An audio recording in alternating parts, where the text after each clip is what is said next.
A victory rally after the Champions Trophy win of the Indian cricket team led to communal clashes in Madhya Pradesh's Mau. Here's what happened.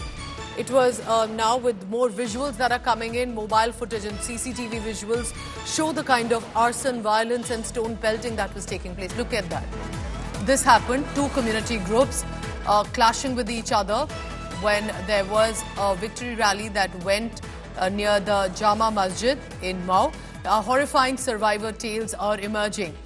Those who were attacked say that the rioters were shouting Hindustan Murdabad, setting the vehicles ablaze, and some controversial, sensitive jibes as well. This was, remember, after the Champions Trophy victory, and there were celebrations across the country, of course. But in Mau, there were these tensions. Now, the only reason the situation could be brought under the control was not as much because of the administration, but because this is an army camped area. So a local unit of the armed forces also came out, did a flag march. That's how the situation could be brought under control.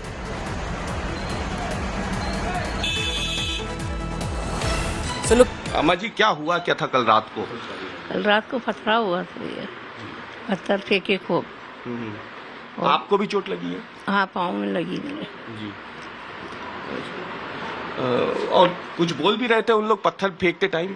फेंकते time वो बोल रहे थे कि राम को बुलाओ। और वो ये कहते जा रहे थे कि अब आग लग रही है गाड़ियों में, अब बुलाओ तुम्हारे राम को, अब बुलाओ राम भगवान को। 1 से 1.5 घंटा पूरा पथराव चला है सर। उस 1 से 1.5 घंटे में 1 मिनट भी पथराव बंद नहीं हुआ है। तो उस वक्त क्या महसूस हो रहा था? आप लोग बहुत मतलब आपको लग रहा था कि अब बहुत फंस गए हम लोग, और मतलब उस वक्त क्या स्थिति बन गई थी? 1.5 से 2 घंटे पथराव चला। उस समय कोई पुलिस उस पूरे दौरान नहीं थी। 1.5 से 2 घंटा कंटिन्यूस एक पुलिस भी नहीं थी। आग लगाई जा रही थी, गाड़ियों को जला दिया, नीचे मेडिकल शॉप्स को जला दिया। पथराव हुए, 1.5 घंटा तक पूरा पथराव हुआ। गली में घुसने की कोशिश करी, घर में घुसने की कोशिश करी, कपड़ा जला के फेंकने की कोशिश करी, पूरा नीचे शॉप डैमेज कर दिया, जला दिया, गाड़ियां जला दी। इस पूरे दौरान 2 घंटे में एक पुलिस वहां पे अवेलेबल नहीं थी। और हम लोग ये पैर में भी लगी है अम्मा जी के। जब पथराव हुआ तो दादी वहीं पे सो रही थी और हेड उनके ये यहाँ पे पैर में उन्हें पत्थर आके एकदम से लगा। this is very disturbing. Remember, this is not just about some young men clashing. That's an elderly woman. And what she says, I'll briefly translate quickly. She's saying that stones were pelted in heavy measure. And then when the vehicles were burning, some of the rioters, this is according to the eyewitness, saying, Ab jao Ram ko bulao. Go call Ram, referring to Lord Ram here, it appears. And that is what has led to communal clashes and sensitivities. An elderly woman also injured. What did she do to provoke arsonists and rioters? While you can see there was the local army unit flag march, that brought the situation under control, possibly could have gone much worse. Ravish Pal is joining me for the latest. Ravish, you're getting us these voices from Mau. अभी किस तरह के हालात हैं वहाँ पे, और थोड़ा विस्तार में समझाइए हुआ क्या, कैसे विक्ट्री रैली कम्युनल राइट बन जाता है, और क्या हुआ उस वक्त रात को?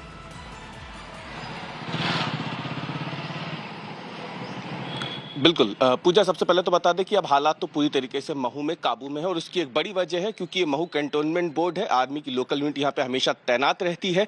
तो आर्मी के जो जवानों ने फ्लैग मार्च कल रात को किया अपने आर्मी ट्रक्स के साथ, तो जाहिर सी बात है कि फिर ज़्यादा किसी की हिम्मत हुई नहीं कि वो बात को और ज़्यादा बढ़ा पाता। लोकल पुलिस और आसपास के इलाकों से पुलिस बल आ ही गया था। शुरुआत कहां से हुई? इंडिया टुडे इस समय उस एपी सेंटर पे मौजूद है। इस पूरे उपद्रव के बीच में जामा मस्जिद का इलाका है। सामने आप तस्वीरों में देखिए, ये जामा मस्जिद है। और कल जब इंडिया चैंपियनशिप जीता, चैंपियंस ट्रॉफी जीतने के बाद जो क्रिकेट फैंस थे वो सामने की तरफ से एक प्रोसेशन, जो विक्ट्री प्रोसेशन है उसकी फॉर्म में वो यहाँ से निकल रहे थे, और उसमें कई सारी 2 व्हीलर्स थी। इसी दौरान बताया जा रहा है कि जामा मस्जिद के सामने से जब वो निकले तो उस वक्त वो नारे नारेबाजी भी कर रहे थे। उस वक्त तो इंडिया की जीत का जश्न मना रहे थे। उसी दौरान दोनों पक्ष जो है वो आमने सामने आ गए, दोनों कम्युनिटी आमने सामने आ गई इसी जामा मस्जिद में, क्योंकि कुछ लोग नमाज पढ़ने भी रात की जो है वो पहुंचे हुए थे। उसी वक्त ये हंगामा यहाँ पे शुरू होता है और उसके बाद इसी जगह से आपको बता दें कि जो तमाम लोग हैं वो अलग अलग इलाकों की तरफ कूच करते हैं और यहाँ पे भी आगजनी होती है जामा मस्जिद के पास में। दूसरी तरफ पत्ती बाजार चौराहा है, वहां पे भी आगजनी होती है और धीरे धीरे ये उपद्रव जो है वो फैलता जाता है, जो पूरे महू को अपनी चपेट में ले लेता है। और इस समय अगर आप देखें तो पुलिस जो है वो अभी भी इलाके में लगातार तैनात है, फ्लैग मार्च कर रही है और उसके बाद लोगों को जो है फिलहाल जो है यहाँ पे आगे जाने की मनाही है। सिर्फ पुलिस के लोग या फिर जो नमाज पढ़ने के लिए लोग मस्जिद की ओर जा रहे हैं, सिर्फ उन्हें जाने की इजाजत है। बल्कि हम देखें तो फिलहाल यहाँ पे आपको जो बैरिकेड दिख रहे हो, बाकी महू में ऐसी स्थिति नहीं है। यहाँ पे जरूर हम आपको दिखाते हैं, देखिए ये दुकानें पूरी बंद है, यानी जो अफेक्टेड एरिया था जामा मस्जिद के आसपास का, वहाँ पे दुकानें बंद है पूरी तरीके से। लेकिन उसके थोड़े से बाहर आप निकलेंगे तो दुकानें पूरी तरीके से खुली हुई हैं, पूरा शहर खुला हुआ है, तमाम जो एजुकेशनल इंस्टीट्यूट्स हैं वो खुले हैं, कॉलेज हो स्कूल हो सब खुला हुआ है।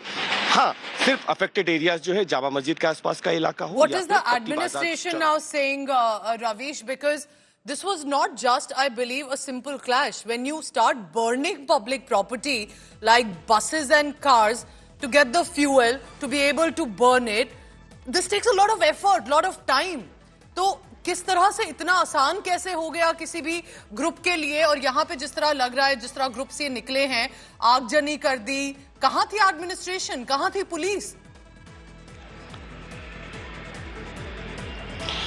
बिल्कुल पूजा, बिल्कुल सही कहा आपने और यही आरोप भी लगा रहे हैं जो लोग हैं, उनका आरोप भी यही है। जब हमने उनसे बात की घर पे, जिनकी महिला जो माँ है जो घायल हुई है, उनका साफ तौर पे कहना था कि करीब 1 घंटे तक वो बंधक बने रहे अपने घर में, पथराव हो रहा था लेकिन 1 घंटे तक स्थानीय प्रशासन पुलिस उन तक नहीं पहुंची और इसीलिए उनको ऐसा लग रहा था कि अब शायद कुछ अनहोनी ना हो जाए। लेकिन 1 घंटे बाद पुलिस पहुंचती है, तब तक लोग वहां से फरार हो जाते हैं। लेकिन इस दौरान वो कई गाड़ियों को तोड़ फोड़ कर चुके होते हैं, आग लगा चुके होते हैं और पथराव कर चुके होते हैं। उसके बाद पुलिस आती है, उन्हें वहां से खदेड़ती है, लेकिन तब तक उनका कहना है कि कम से कम 1 घंटे का समय इसमें लग गया उन्हें। ये इंदौर के पास में महू का इलाका है, ग्रामीण इंदौर ग्रामीण क्षेत्र की जो पुलिस है वो यहाँ लगती है, तो जाहिर सी बात है इंदौर रूरल पुलिस जो है वो यहाँ पहुंची। इसके अलावा इंदौर शहर से पुलिस पहुंची, आर्मी यहाँ पहुंची, कैंटोनमेंट पास में ही है तो आर्मी भी पहुंची। लेकिन तब तक काफी उपद्रव हो चुका था, कई जो सार्वजनिक संपत्ति है उसको नुकसान पहुंचा गया था, दुकानें जलाई गई, गाड़ियां जलाई गई, पथराव करके तोड़फोड़ हुई है और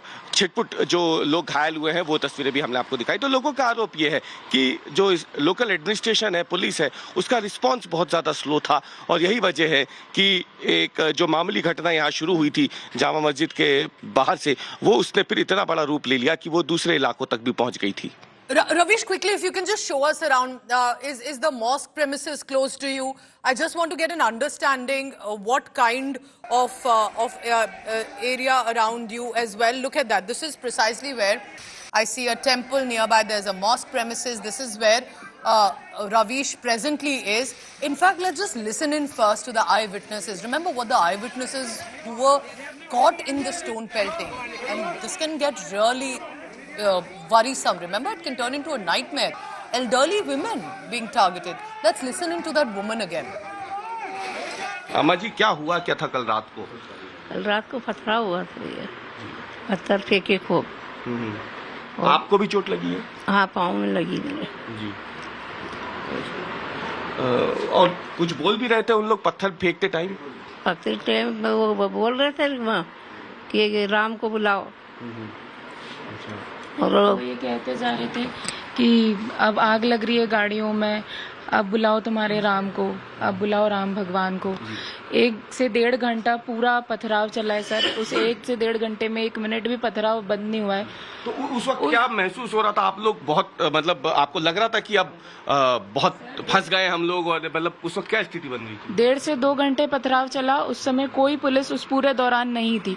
1.5 से 2 घंटा कंटिन्यूस एक पुलिस भी नहीं थी। आग लगाई जा रही थी, गाड़ियों को जला दिया, नीचे मेडिकल शॉप्स को जला दिया, पथराव हुए, 1.5 घंटा तक पूरा पथराव हुआ। गली में घुसने की कोशिश करी, घर में घुसने की कोशिश करी, कपड़ा जला के फेंकने की कोशिश करी, पूरा नीचे शॉप डैमेज कर दिया, जला दिया, गाड़ियां जला दी। इस पूरे दौरान 2 घंटे में एक पुलिस वहां पे अवेलेबल नहीं थी। और हम लोग ये पैर में भी लगी है अम्मा जी के। जब पथराव हुआ तो दादी वहीं पे सो रही थी और हिट उनके ये यहाँ पे पैर में उन्हें पत्थर आके एकदम से लगा। And remember, India Today is not just running secondary visuals. My colleague Ravish Pal Singh is on the ground Ravish Kumar is on the ground right now. Ravish, just show us around. थोड़ा हमको और एक understanding दीजिए आपके around जो surroundings है, situation है, अगर मस्जिद किस तरफ है, मंदिर किस तरफ है, विक्ट्री रैली कहाँ से निकली, कैसे एकदम से stone pelting, arson, violence start हो गया? जी बिल्कुल पूजा, सबसे पहले हम आपको लाइव तस्वीरें दिखा देते हैं। दरअसल हम जिस जगह पे मौजूद है ये वही एपी सेंटर, जैसा कि मैंने पहले भी आपको बताया था। विक्ट्री प्रोसेशन जब निकलना शुरू हुआ तो ये अब बैरिकेड जो लग रहे हैं उसके ठीक सामने आप जो पुलिस वैन देख रहे हैं, बैरिकेड की दूसरी तरफ जो पुलिस वैन आपको खड़ी हुई दिख रही है, उसी पुलिस वैन के ठीक सामने जामा मस्जिद है, जहाँ ठीक सामने से होकर के पूरा प्रोसेशन निकल रहा था। हम बैरिकेड की दूसरी तरफ चल के आपको दिखाते हैं। आप देख सकते हैं तमाम ये पुलिस फोर्स जो है यहाँ पे कल रात से ही तैनात है और जो मस्जिद में नमाज पढ़ने जा रहे हैं सिर्फ उन्हें ही अंदर जाने की इजाज़त है। और अगर हम आपको दिखाते हैं यहाँ से तस्वीर देखिए, ये वो जगह है जहाँ पे कल ये प्रोसेशन हुआ था। और देखिए मस्जिद के बाहर कुछ बताया भी जा रहा है, मीडिया ब्रीफिंग भी हो रही है शायद, तो हम उनसे भी बात करने की कोशिश करेंगे। अब ये वो पूजा वो मॉस्क है, यहाँ पे कुछ जी कि मुसलमान जो है वो देश विरोधी हैं, और जबकि कहानी यहाँ पर जो शुरू हुई है वो इस तरह शुरू हुई है कि सबसे पहली चीज़ शासन प्रशासन से जिस तरह की चूक हुई है, उन चूकों के चलते यहाँ पर यह हादसा हुआ है।